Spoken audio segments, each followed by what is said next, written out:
Hello ලස්සන ළමයි කොහොමද ඉතින් ඔයාලා හැමෝම සතුටින් පරිස්සමින් ඇති කියලා මම හිතනවා. ඉතින් අද ව්ලොග් එක අයියයි මායි දෙන චුට්ටක් එළියට යනවා. අපිට පොඩි වැඩ වගයක් කරගන්න තියෙනවා. එතකොට ගත්ත වීඩියෝස් වලින් හදපු ව්ලොග් එකක් තමයි මේ. අපිට යන්න උවමනා වෙලා තිබුණා හච් එකට. මගේ සිම් එකක් තිබුණා ඒක ගන්න. දැන් අපි මේ හච් එකට යන ගමන් තමයි ඉන්නේ. ඔන්න ඔය විදිහට හච් එකට ගිහිල්ලා අපේ සිම් එකත් අරගෙන අපි ආවා. මුලින්ම කියන්න ඕන ළමයි මේ වොයිස් මේක රෙකෝඩ් කරාට මේ මොකද්ද වොයිස් රෙකෝඩ් එක මොකක් හරි වෙලා වොයිස් නෑ. ඉතින් මම ආයෙ මේ මුලින් ඉඳන්ම වොයිස් කරනවා. වීඩියෝ එකේ වොයිස් කරපු එක නැහැ. ඉතින් මම මාස 3කට අපේ ගමේ ගිහින් ඉඳියානේ. එතකොට හස්බන්ඩ් නිවාඩු ආවට පස්සේ තමයි අපි යන්නේ කොහෙද ආකේඩ් එකක් හොයාගෙන ගියේ ගල්ගමුවේ ඉඳන් දළදාගමට. ඒ යන අතරතුරදී අපිට හිතුණා ව්ලොග් එකක් කරන්න ඕනි කියලා. ඉතින් එතකොට ගත්ත වීඩියෝස් වගේක් තමයි. ඉතින් ඔය විදිහට අපි ආකේඩ් එකට ගිහිල්ලා මගේ සිම් එකත් අරගෙන මගදී එනකොට අපි පහු කරගෙන ආව මේ තැන. ඊට පස්සේ අපි ආපහු ආයෙමත් හරවගෙන ගියා. වැවක් ළඟ පුංචි මේ ලස්සන පොඩි කඩයක් තිබුණා.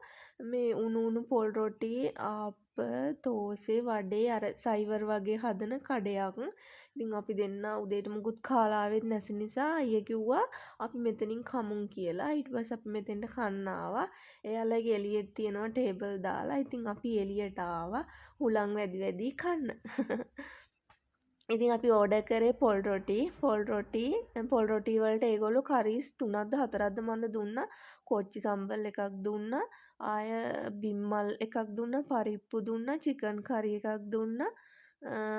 තව අපි වඩේ ඕඩර් කරා. වඩේ ගත්තා. ඊට පස්සේ උණු උණුවෙන් පොල් රොටියකුත් කාලා ප්ලේන් ටීයකුත් බිව්වා. මේ ඉතින් කඩේ ඒ සර්ව් කරන අක්කා වේටර් වෙන්නේ නැති. එයත් හරිම හොඳයි.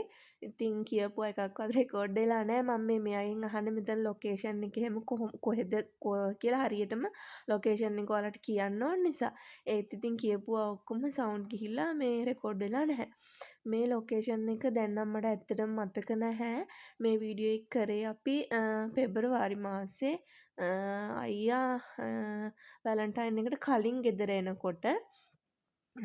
දැන් නම් ඉතින් දැන් මාසෙකටත් වැඩි. ඉතින් මේ පාර අනුරාධපුර කුරුණෑගල පාරේ තමයි මේ තැන තියෙන්නේ. තැන නම් හරියටම කියන්න දන්නේ නැහැ. අනේ සෝරි. ඉතින් ඔන්න ඔය විදිහට කාලා අපි දෙන්න යනකොට මගදී මෙන්න මේ ආන්ටි හම්බුණා. මොකද මේ ගෙදරින් එනකොටත් මේ තාත්තත් කිව්වා කරවල මමත් හරිම ආසයි මේ මොනවාද මේ චූටි කරවල වලට කියන්නේ මේ කාරල්ලෝ. අපි නම් කියන්නේ කාරල්ලෝ. ඔයාලා කියන්නේ මොනවද දන්නේ මේ ඒ කරවල කන්න මට හරි ආසාවක් තිබුණා. මේ හොඳට සුදු බත් හදලා පොල් සම්බෝලක් හදලා මේ කරවල හැදුවහම මට නම් බත් කන්න පුළුවන් මේ ළමයි. මං හරිම ආසයි. ඉතින් මෙතනින් අහම්බෙන් වගේ අපිට හම්බුණා. ඊට පස්සේ අපි රුපියල් 200ක ගත්තා. හරිම ගණනුත් අඩුයි. ඒ ආන්ටිගෙන් කරවලත් අරගෙන අපි ඉතින් ආවා. ඉස්සරහට එනකොට දැන් අපි කාලානේ ආවේ. අපිට මීකිරි මේ පාරේ දිගටම තියෙනවා මේ ගල්ගමුව කුරුණෑගල අනුරාධපුර මේ පාරේ දිගටම තියෙනවා මීකිරි මුදෝපු කිරි සහ පැණි. ඉතින් කිරි එකක් නොකා යන්නේ කොහොමද නේද? ඉතින් ඒක නිසා අපි දෙන්න කිරි කන්න අංකල්ගේ කිරි කඩේකට ආවා. ඇවිල්ලා කිරි කනවා. ඇත්තට ඒ අංකල් හරි ලෝභ නැතුව ඕනේ තරම් පැණි දාගන්න කිව්වා. කිරි වලට පැණි බෝතලෙත් අපිට ළඟටම ගෙනල්ලා දුන්නා. මං හිතන්නේ පොල් පැණි. ඒ කිරිත් හරිම රසයි. අපි දෙන්න ඉතින් කිරි දෙකකුත් කාලා මේ ආවා. මේ ඒ අංකල් එක්කත් අපි චුට්ටක් කතා කර කර ඉඳලා තමයි ආවේ. වොයිස් කරපුවා නෑ ඉතින්. මං කිව්වනේ මේ ඒක නිසා මේ අපි ඔන්න ඔහොම ආවා ඉතින් ආපහු.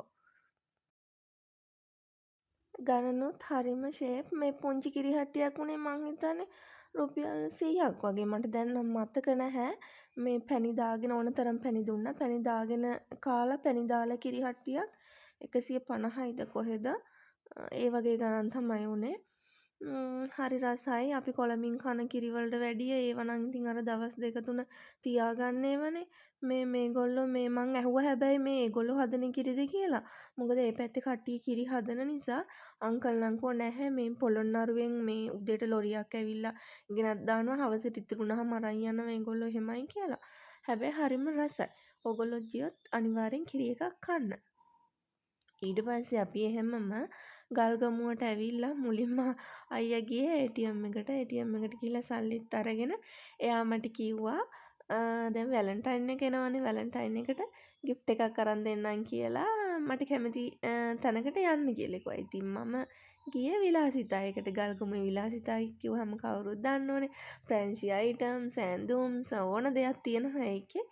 ඉතින් මං ගියේ ඒකට වැඩේ කියන්නේ එදා අපි යන දවසේ ඒකේ ලේඩීස් ඇඳුම් එහෙම තිබුණේ සෙකන්ඩ් ෆ්ලෝර් එකේද කොහෙද? ඒකේ මොකක්ද අස් කරනවා ඒ කියන්නේ ෆ්ලෝර් එක මාරු කරන්න ඒක උඩට ගෙනියනවා. එහෙම මොකක් හරි එකක් වෙලා මට හොයාගන්න බැරි වුණා. ඊට පස්සේ අපි උඩටම ගියාට පස්සේ එතන ඉඳපු කෙනෙක්ගෙන් අහලා මම ක්‍රොප් টොප් එකකුයි තව ඇඳුම් ගොඩක් ගත්තා.